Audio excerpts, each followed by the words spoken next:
gave you a good speech, I'm confident. Will you please make welcome the Prime Minister of Australia? The Prime Minister, the Prime Minister. On the eve of Australia Day, the Prime Minister used a New years bring new reflections and new work to do. Over the summer, I've been talking to hundreds of Australians from all walks of life. Now, we're making progress, but there's still much more to do. It has been a tradition since the time of John Howard for the political year in Canberra to kick off with a major speech from the Prime Minister in the last week of January. It's a chance for the PM to get on the front foot and set the agenda. Everybody, please join me in welcoming Scott Morrison. But Scott Morrison has started the year in much deeper political trouble than most of his recent predecessors, delivering his speech against a backdrop of the unresolved sports rorts scandal and a summer of catastrophic fires. The legal framework that would allow the Commonwealth to declare a national state of emergency currently doesn't exist, including the deployment of our defence forces. Taking the initiative on defence powers and perhaps even seeking to override the states is quite a departure from the PM's comments just after New Year. What we won't allow to happen is for governments to be tripping over each other in order to somehow outbid each other in the response.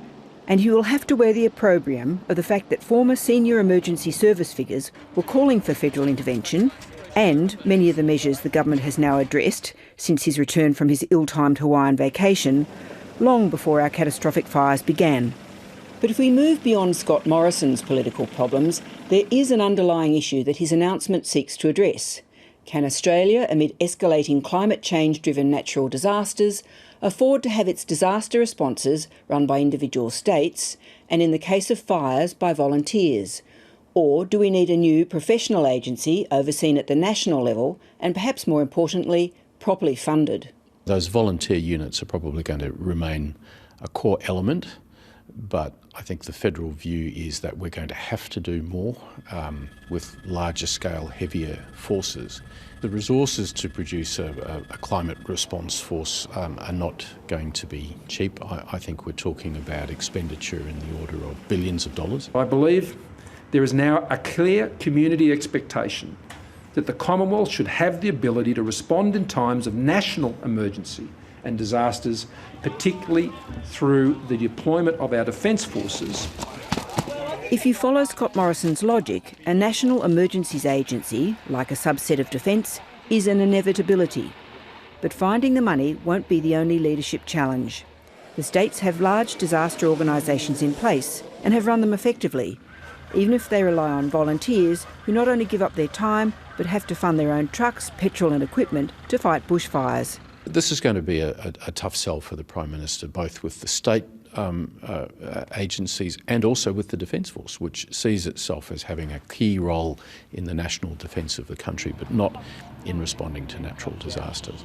And I think what the Prime Minister is talking about here is going to have to be an add-on to the Defence Force's overall level of capability, a new task. And there is the vexed issue for the coalition of climate change. The Prime Minister is not for budging on changing greenhouse gas targets, but today he stepped up arguments for more work on climate change adaptation, including national standards on hazard reductions, and flagged a significant shift on energy policy, a deal with the states to unlock domestic gas as an important transition fuel, and a reset on greater support for renewable energy technology in a few months' time. The government will next month release for consultation a new technology roadmap charting the way forward in areas such as hydrogen, solar and batteries, transmission and networks, large-scale energy storage and carbon capture and storage. The audience at the National Press Club was notably chock-a-block with Cabinet ministers and senior government officials. The head of the PM's department, Phil Gaetjens, was also in the audience. But the noticeable absence was the minister Mr Gaetjens is charged with investigating, Deputy Nationals leader Bridget McKenzie.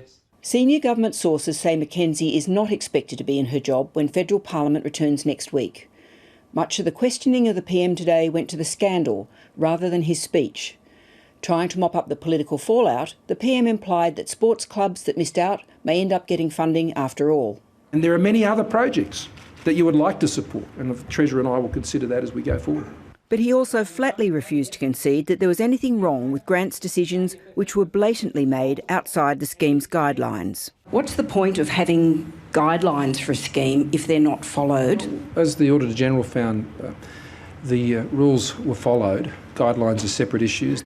Whatever legal issues swirl around Bridget McKenzie, it remains the case that federal cabinet signed off on the distribution of $42.5 million of these grants on March 3 last year, just 5 weeks before the government went into caretaker mode. And with another guideline, the funds had to be spent before June 30 on projects that had not yet begun.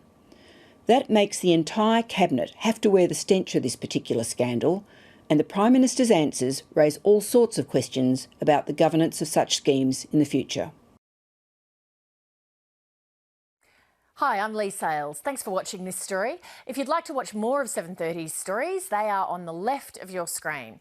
And tap on the button below to subscribe and get the latest from ABC News.